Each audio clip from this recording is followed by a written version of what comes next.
Morning Exercises, May 2nd. A Psalm and a Song at the Dedication of the House of David. Psalm 30. This he built for himself as soon as he was established king over Judah and Israel. It was doubtless very different from the cottage he had occupied when a shepherd. But there was no impropriety in this change. A man may alter his mode of living with his rising condition in the world. The gradations of life are not discountenanced in the Scriptures, and we have never seen any advantage arising from the neglect of them. Good men ought to avoid extravagance, but by being mean or parsimonious they may cause their good to be evil spoken of. David, as a king, was obliged to do many things from a regard to his station rather than from personal choice. Yet godliness is to show itself in all circumstances. Therefore, when he took possession of his dwelling house, he consecrated it to God. At entering a new house, an entertainment is often given, and dissipation and excess follow. Many are invited, but God is not of the number. Yea, they say unto God, Depart from us, we desire not the knowledge of thy ways. But everything is to be sanctified by the word of God and prayer. Our religion is to be exemplified in little and common things. We are to sanctify the week, as well as to remember the Sabbath, and to walk with a perfect heart in all our dwellings, as well as to worship in the temple of God.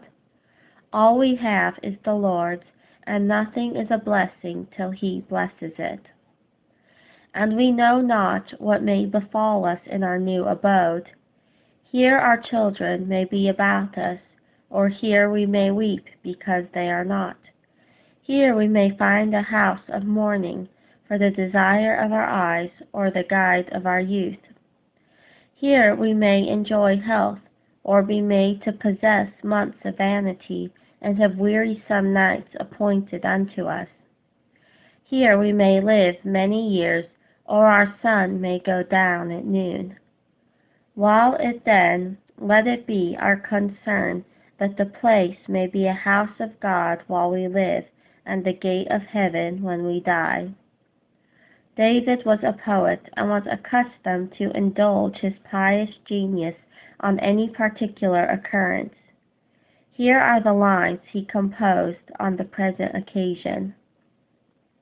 I will extol thee, O Lord, for thou hast lifted me up, and hast not made my foes to rejoice over me. O Lord my God, I cried unto thee, and thou hast healed me. O Lord, thou hast brought up my soul from the grave. Thou hast kept me alive, that I should not go down to the pit.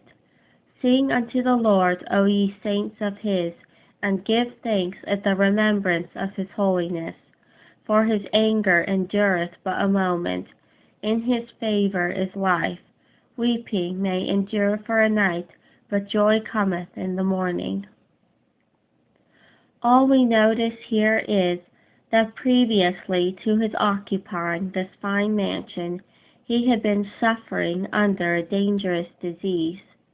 Kings are as mortal as their subjects, and exposed to the same evils of life. And what would a house of cedar be to one who carried into it a body full of pain? But God had recovered him speedily, and while renewed health enabled him to enjoy the blessings of providence, divine grace taught him to value life as a privilege for religious purposes, prolonging his opportunities to glorify God and serve his generation according to his will. Nothing is more interesting than little casual insights into the history and above all the experience of good and great men.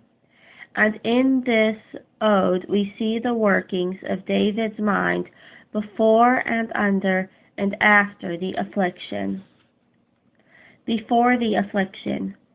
And in my prosperity I said, I shall never be moved.